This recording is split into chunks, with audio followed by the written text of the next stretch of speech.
Good morning, good afternoon, good evening. Welcome all. Thank you for being here. Um, as people continue to come in, as you arrive, you can just begin to settle. Just do a little bit of arriving.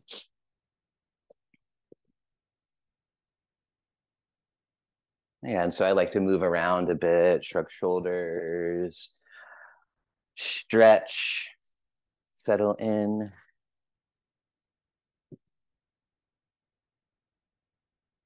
And then just a few deep breaths. Nice long inhales and long exhales, even sighing. Sighing can be very nice. It's actually, um, there's a lot of research done on breathing, and something that's very beneficial is actually to make the exhale audible.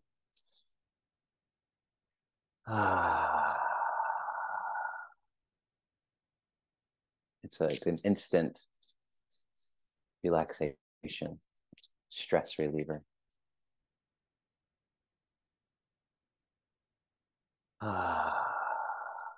If you'd like to, you can come into some stillness and soften the eyes as we arrive together.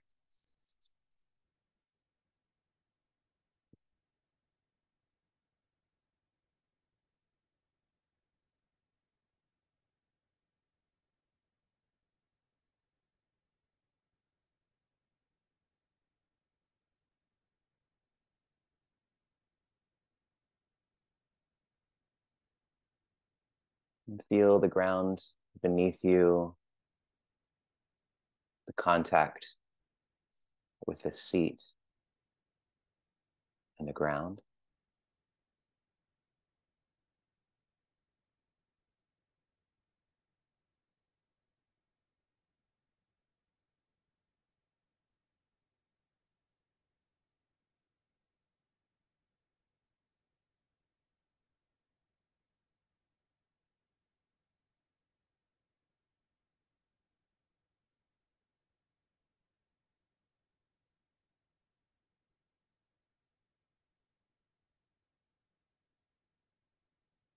And allowing the attention to move through the body, the physical body here. Noticing anything that stands out, tensions, or you might feel the coffee. You might feel relaxed. It's whatever's here.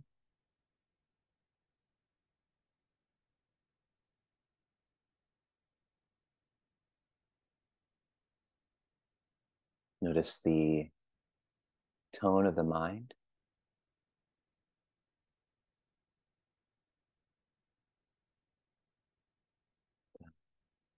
Temperature, the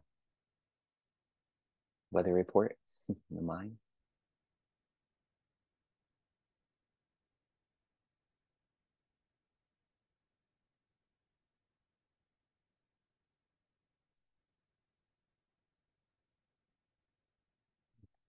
Just the spacious or the relationship between the body and the environment.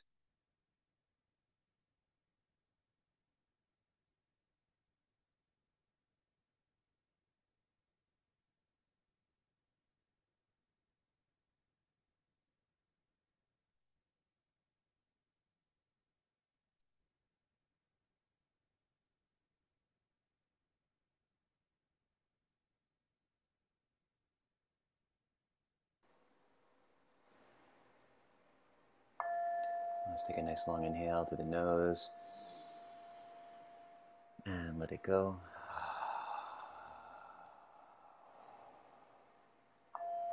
And again, inhale.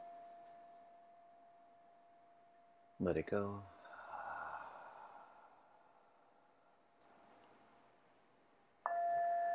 And again, inhale. And as you let it go, you can slowly open the eyes. Maybe bring the palms together, a little bow.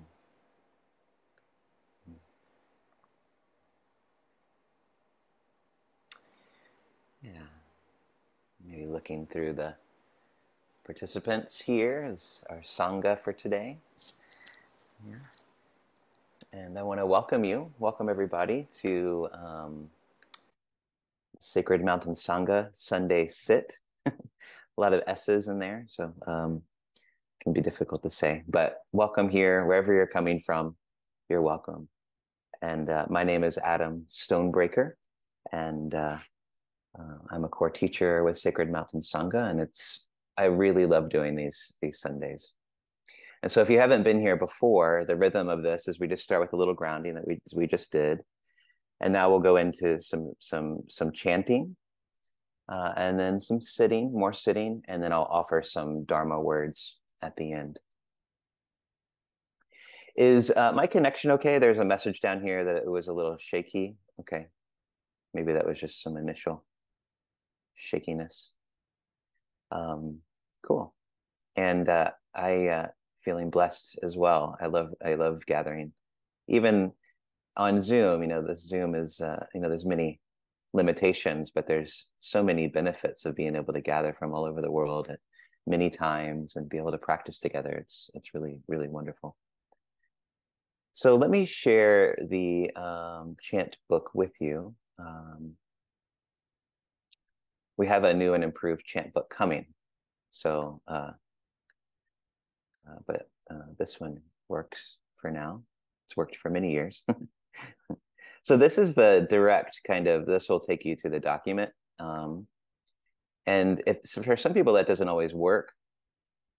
So this is the link to the page where the chant book is. It's at the very top. It just says chanting book. Yeah, chanting book. So you could hit that link.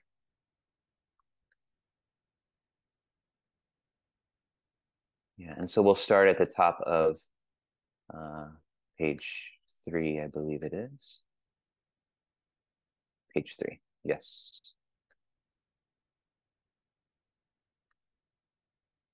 Okay, so there's some choppiness. I don't know what to do about that, but maybe it'll fix itself. Sometimes where I live, it gets a little bit choppy, so hopefully it'll work itself out. Okay, good. As long as you can hear me, that's what really matters.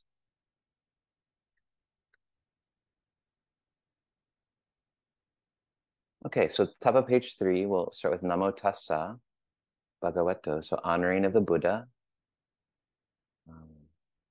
the teacher, the Buddha, but also what the Buddha was pointing out, which is our own enlightened nature, our own awake nature that he discovered himself, but that we too can discover within ourselves.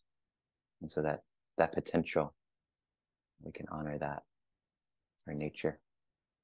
And then we'll do the refuges right below it. And then after that, we'll move to page 4 for the Itipiso. It was the morning chant, called the morning chant.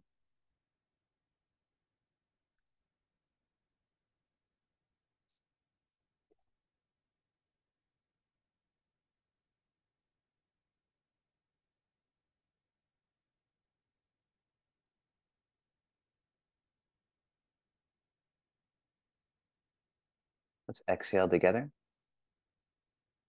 and inhale. Namo tassa bhagavato arahato sama sambuddhassa. Namo tassa bhagavato arahato sama sambuddhassa. Namo tassa bhagavato arahato sama sambuddhassa.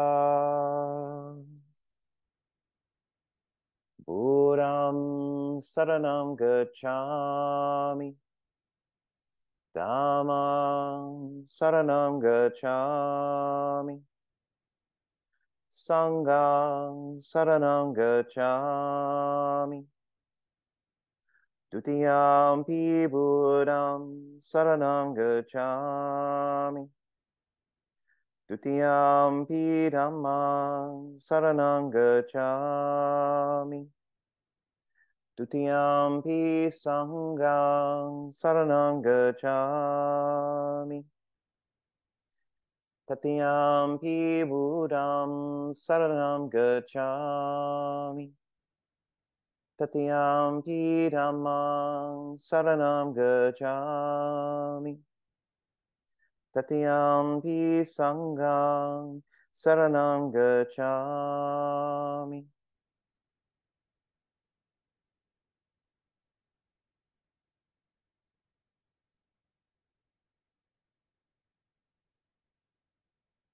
Page 4.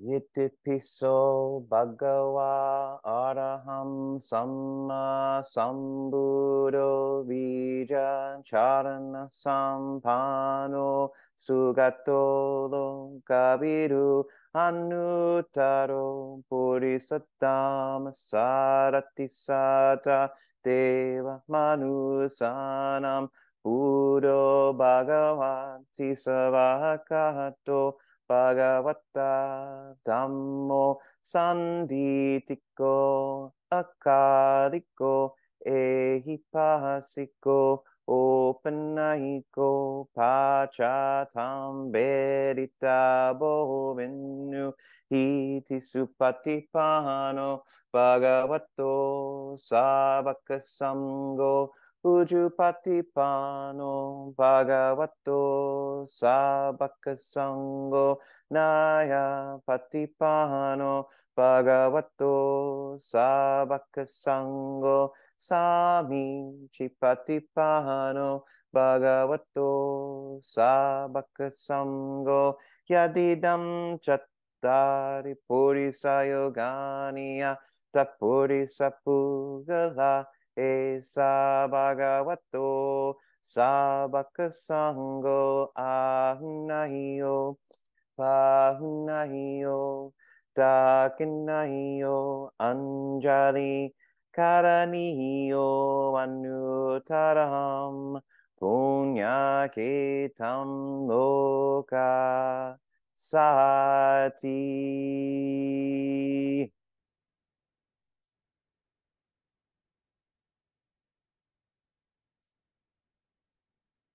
Just pause here for a moment.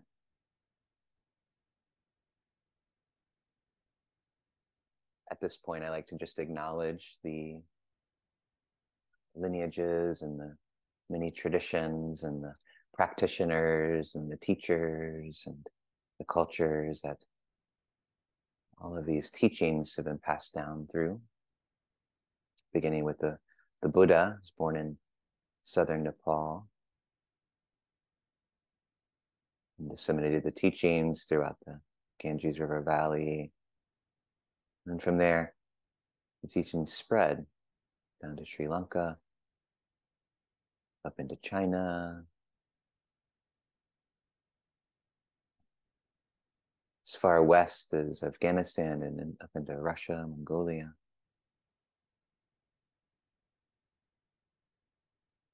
east into Southeast Asia, Thailand, Laos, Cambodia, Vietnam, and East Asia, China, Japan, Korea, and then eventually making it all over the world. And so just acknowledging the many dedicated practitioners who kept the teachings in their minds and practiced them in their bodies, sacrificed lives and times, comfort to practice.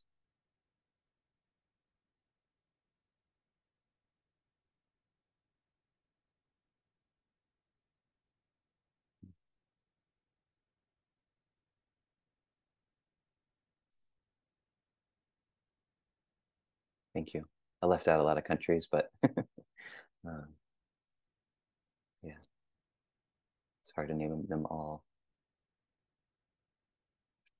Okay, so let's move on to page 8 here. Page 8, which is the, the boundless qualities chant of the four immeasurables, or the four heavenly abodes, four heavenly mind states, divine mind states. And it's the teaching in Buddhism, the assumption in Buddhism, that these are our natural qualities to embody. They are of our nature, and we cultivate them.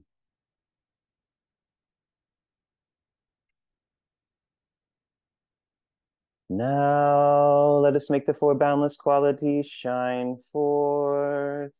I will abide, pervading one quarter, with a heart imbued with loving kindness. Likewise the second, likewise the third, likewise the fourth. So above and below, around and everywhere, and to all as to myself. I will abide, pervading the all-encompassing world, with a heart imbued with loving kindness, abundant, exalted, immeasurable, without hostility and without ill will. I will abide, pervading one quarter, with a heart imbued with compassion. Likewise the second, likewise the third, likewise the fourth. So above and below, around and everywhere, and to all as to myself. I will abide, pervading the all-encompassing world, with a heart imbued with compassion, abundant, exalted, immeasurable, without hostility and without ill will. I will abide, pervading one quarter, with a heart imbued with gladness. Likewise the second, likewise the third, likewise the fourth. So above and below, around and everywhere, and to all as to myself. I will abide, pervading the all-encompassing world, with a heart imbued with gladness, abundant, exalted, immeasurable, without hostility and without ill will. I will abide, pervading one quarter, with a heart imbued with equanimity. Likewise the second, likewise the third, likewise the fourth. So above and below, around and everywhere, and to all as to myself. I will abide, pervading the all-encompassing world, with a heart imbued with equanimity, abundant, exalted, immeasurable, without hostility and without ill will.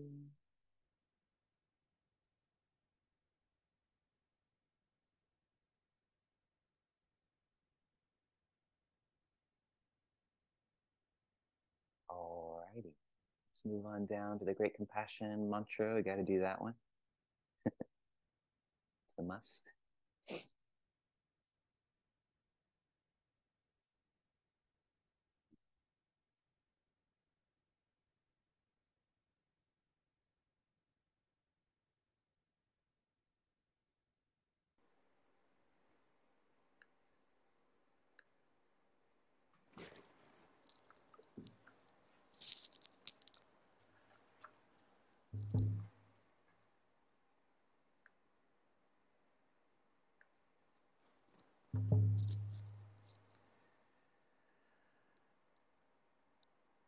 Namo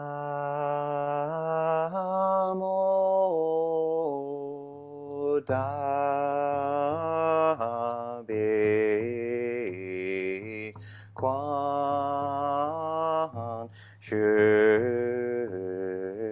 yin bu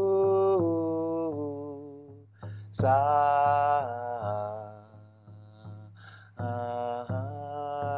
na mo da be quan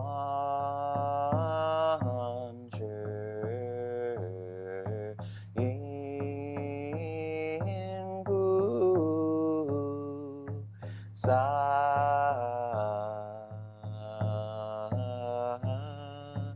na mo da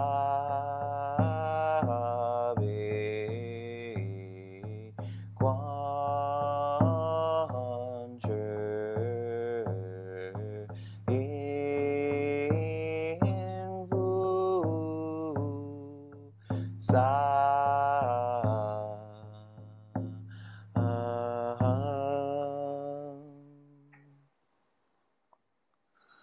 Namo Halladano Dola Ye Namo Aliye Purudiri Shambhala Ye Puti Sato Paye Moha Sado Paye Moha Jaluni Jayin Nansapan Ye Soda Nora She Namo Shiriri Toi Mangali Ye Purudiri Sherpola Lungdoba Namo Nola Jincher Shini Moha Samme Sabada Toshu Panga Shurya Sapasado Namo Pasado Namo Pachemo Patado Tanana Palu Shilu Jadi Jaladi Shiri Moha Putti Sato Sappa Sappa Mola Mola Mushi Mushi Juru Juru Jimmung Duru Duru Fasha Yiri Moha Fasha Yiri Tola Tola Dili Ni Sherfula Ye Jala Jala Momo Famola Mudili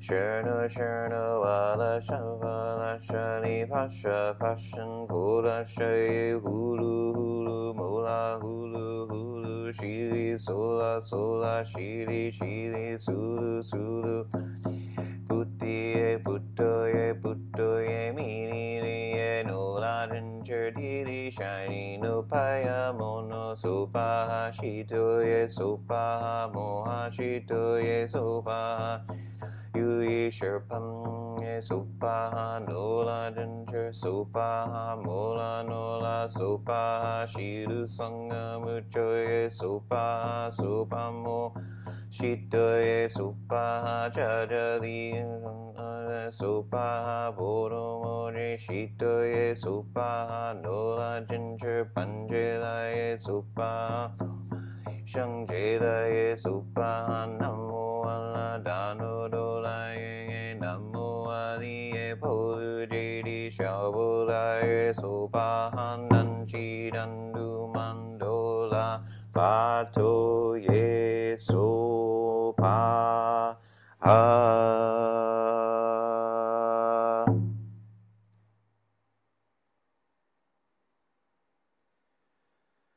Namo Quan Yin Bu Sao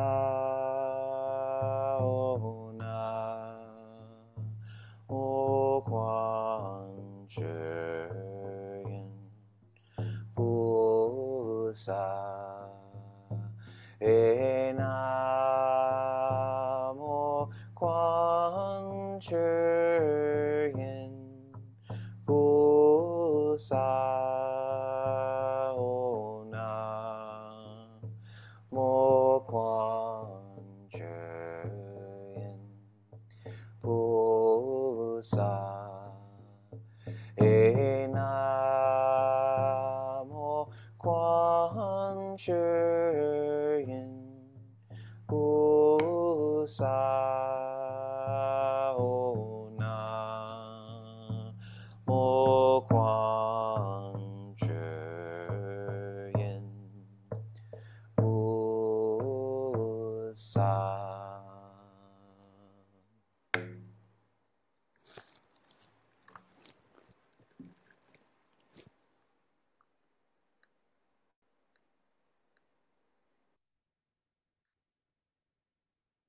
So let's just come into some stillness,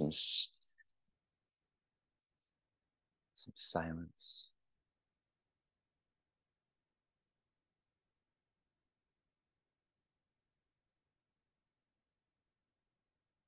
Noticing, feeling the vibrations. Always notice how good it feels to chant.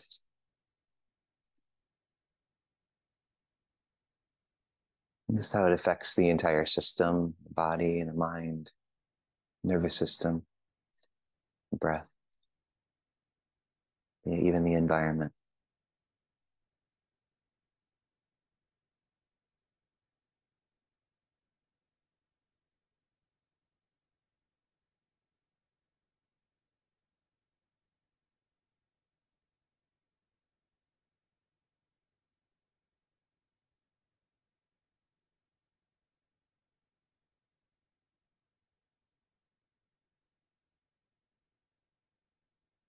And just allow yourself to settle into the space of the heart.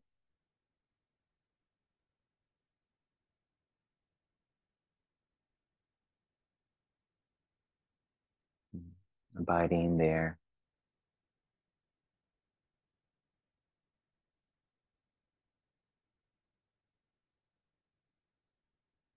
And see where this abiding takes you.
When you become distracted, just coming back to this spaciousness or this quality of the heart,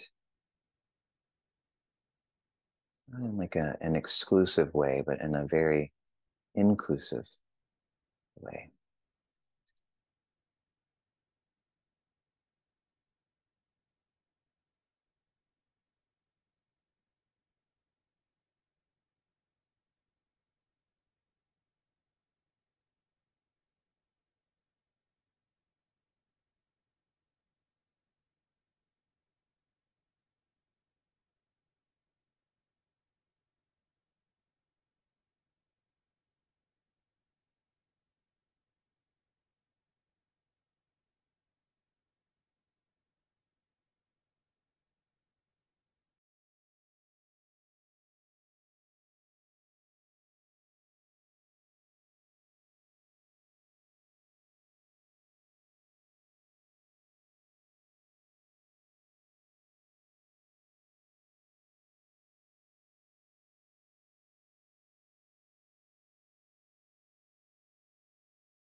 Thank you all so much. Yeah. So feel free to adjust, move around, shake a little bit. It's sitting for a bit.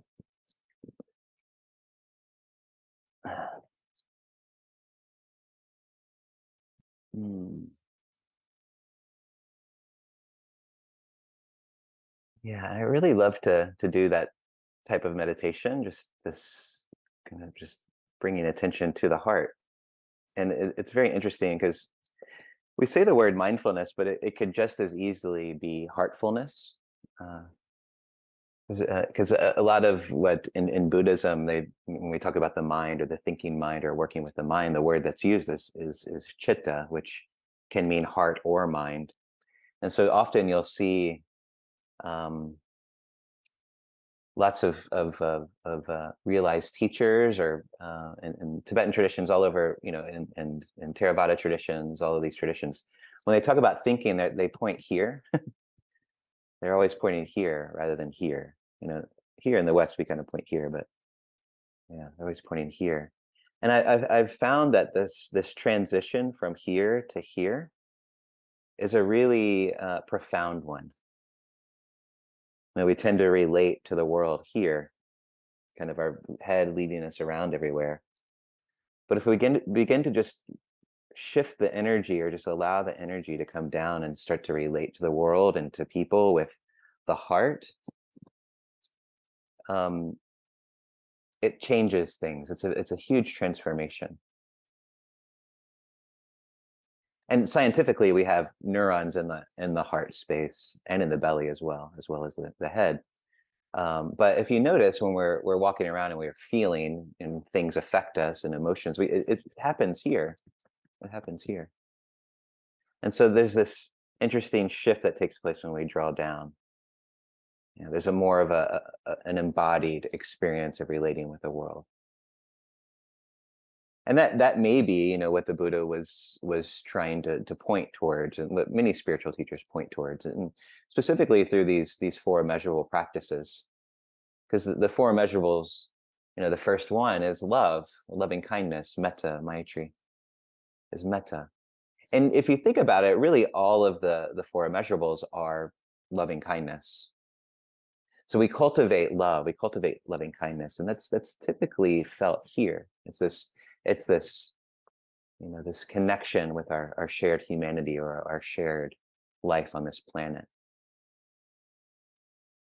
And so we develop and we cultivate love, and when that love meets suffering um, or hardship, that becomes compassion, which is the second immeasurable. And when we approach from the heart things, the beautiful or the joyful, that becomes sympathetic joy, happiness and beauty, and we feel that here as well. And then when we come with heartfulness towards, I like to think of it as the ups and downs of life, or just the truth of impermanence. When love meets that, there's a steadiness, which is equanimity.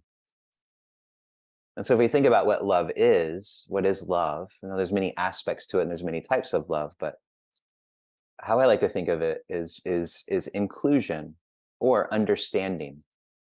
Both of those things, really. It's about including more and really understanding um, causes and conditions, understanding the nature of the world we live in. So the three marks of existence are really important here: impermanence, not self, and dukkha.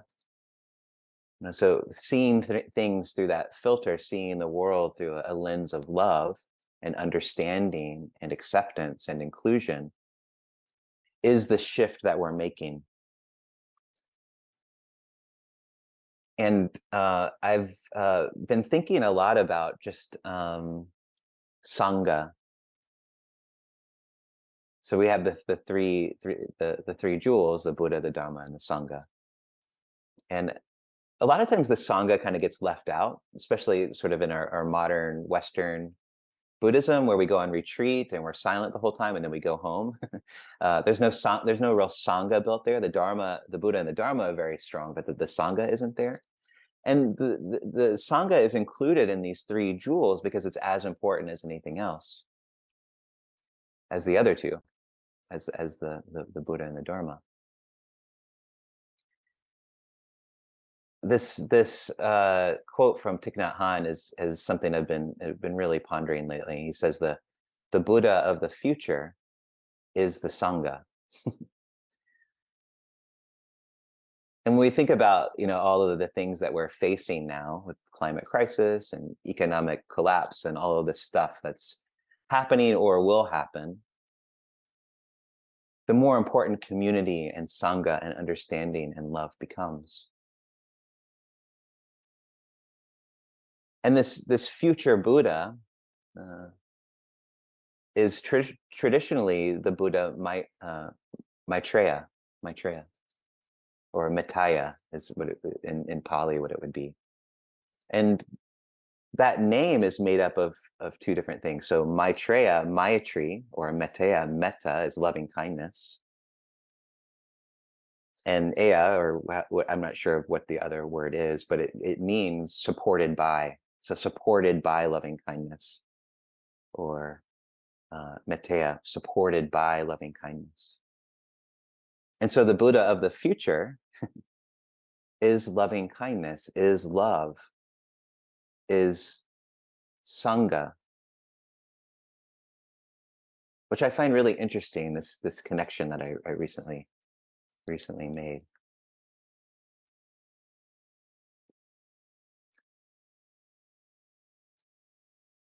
It's really easy to love the Buddha. It's really easy to love the Dharma, the Dhamma. But other people, it can be very difficult. That's when that's when we're really hooked. That's when the difficulty comes, is when we encounter other people on the street, politicians, all of the people in this world. And this is really what in a more broader sense, this is the broader Sangha, because we are in this shared humanity. We can talk about the Sangha as a collection of people who are kind of moving towards the same goal, or like we're all in the Dharma together. We're all seeking awakening, and that's very true. But in a broader sense, we are a human family, or we can even think of we are a family of living beings. And so so loving other people, especially those we don't know, or especially those who present themselves in a rather difficult way, it can be tough to love them. And so our love usually is, there's different types of love, and so we reserve our love for particular people, and then we go out into the world and we kind of, perhaps we have some barriers up that won't allow us to love others, or we judge others, or we objectify others. And so it's interesting because the Buddha was talked about as someone who loved all beings, including people. I think of Angulimala, or, the mass murderer. That's the last person you would want to love, or you'd ever think about loving. But the Buddha loved him enough to confront him, and that love transformed him. And you see these stories throughout the suttas. The Buddha loving people who were deplorable, or who would be rejected by society, and his love transformed them. And there's numerous examples of this throughout history, of people whose love transformed other people. And so when we are in public, or when we're out in public, do we love the people that we see? If we are to hold the world as sacred, which we're asked to do in a certain way, that world includes other people. It includes lots of people, every single person, every being on the planet. So can we look at each person that we see as sacred in some way? Is there a sacred quality that we can pull out? It's very, very difficult, especially for certain people. And I have have a lot of difficulty with this. It's much easier to find these qualities in nature or in really beautiful settings or with animals and pets and things like that. And that's a really nice way to cultivate the love. But the application of that love should be challenged in places that are difficult. I grew up in Louisville, Kentucky, and I grew up as a Catholic, but I had actually had a pretty good Catholic experience growing up. And most of that is because there's this monk who lived in close to Louisville, Kentucky, and you've probably heard of him. His name was Thomas Merton. And so the Catholicism in that area is kind of flavored by Thomas Merton's teachings. And Thomas Merton was very much a universalist. He brought a lot of Buddhist teachings in and really emphasized loving beings. And there's this really he was just a really beautiful man in many ways. And I grew up knowing about him. And in downtown Louisville, Thomas Merton talks about how he had this enlightenment experience at a particular corner in downtown Louisville, and there's a plaque there commemorating his enlightenment experience, kind of like one of those plaques you would see in front of a historical building, and it commemorates that. And I grew up seeing that, and so that planted this seed in me from a very early age. And his realization is really beautiful, and I thought I'd read it to you here.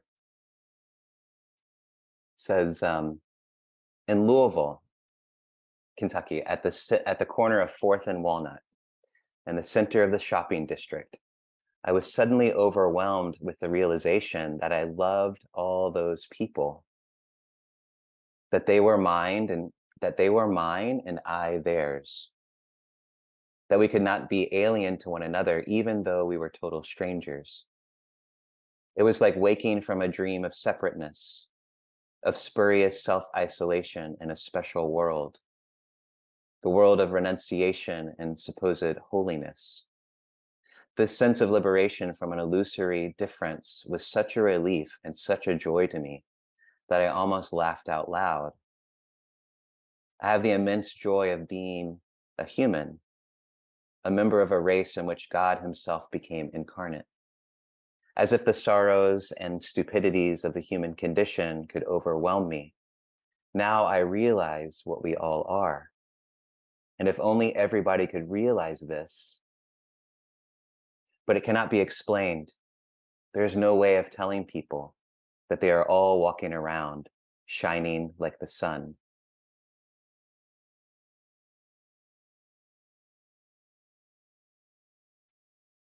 I really love this teaching here. It moves me, unlike many other things do.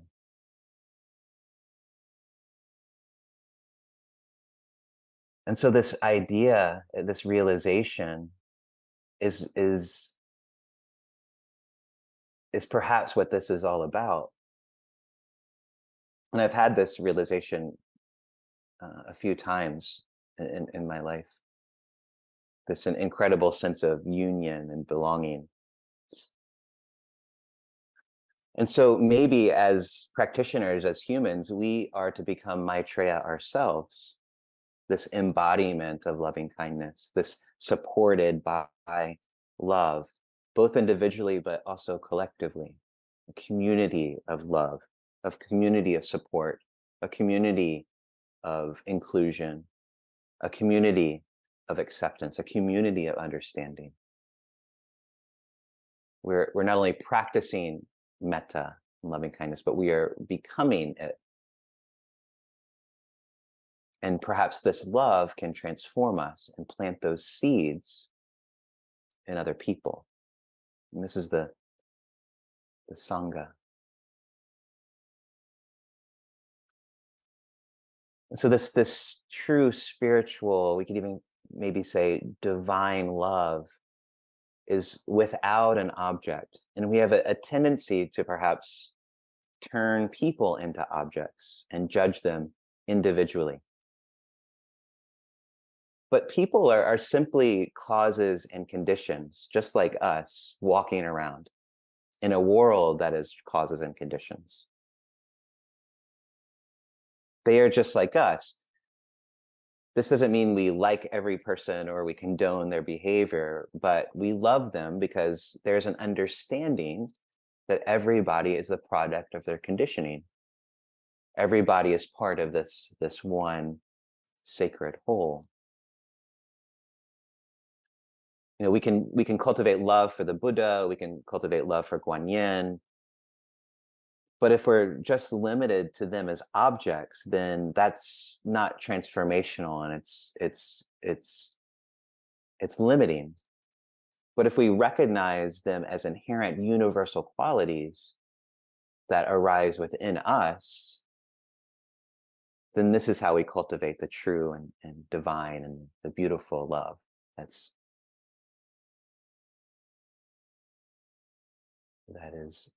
that creates union. I love this. I think it's Kitasaro's translation of the Dhammapada 254, 255. It says, "There are no footprints in the sky. There are no footprints in the sky. You won't find the sage out there." So you can't create an object and find the sage. The world delights in conceptual proliferation. The world delights in objects. Buddhas delight in the ending of papancha, nipapancha, or the ending of objectification. There are no footprints in the sky. You won't find the sage out there. There are no eternal conditioned things. Buddhas never waver. Nothing is eternally conditioned. Everything is a product of causes and conditions. Things are always changing, anicca. And so the Kuan Yin, the Buddha, ourselves, other people are not objects. The Buddha and Kuan Yin, they represent an inner quality.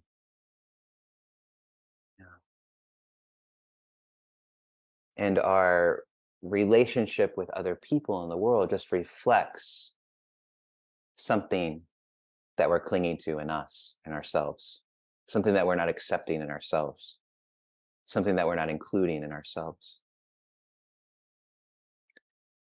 And this inner quality, Kuan Yin, the Buddha, the primary function is love of all beings.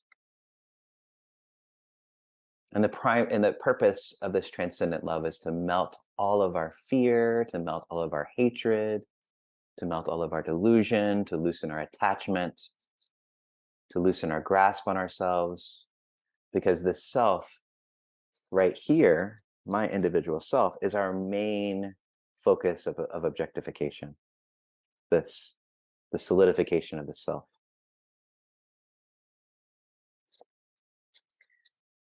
Just wanted to read, I know we're running out of time, but I wanted to read something to you from Anam Thupten. It says this, it says, "Love heals everything. Love will awaken you. It heals your wounded heart and will awaken your deluded consciousness. Love of humanity is, in the end, the only true love. You may have divine love, but if you don't know how to love humanity, your love is incomplete. In the end, the highest love is not spiritual love, nor transcendent love. It is not the love of Avalokitesvara, or not the love of Guan Yin. It is not the love of Shiva. The highest love you can find, love that will free you and heal you, is your love of humanity. Once you love humanity, you can love everything." And this love might start very small, like a small candle, but slowly it'll grow, it'll catch fire, it'll spark, and it'll build into something much, much bigger. And it will heal everything. This is how we heal. And eventually we'll be able to love everything with both its beauty and its messiness and its ugliness and its repulsion.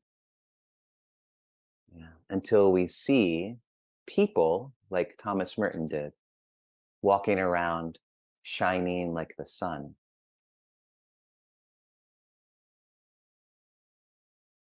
Yeah.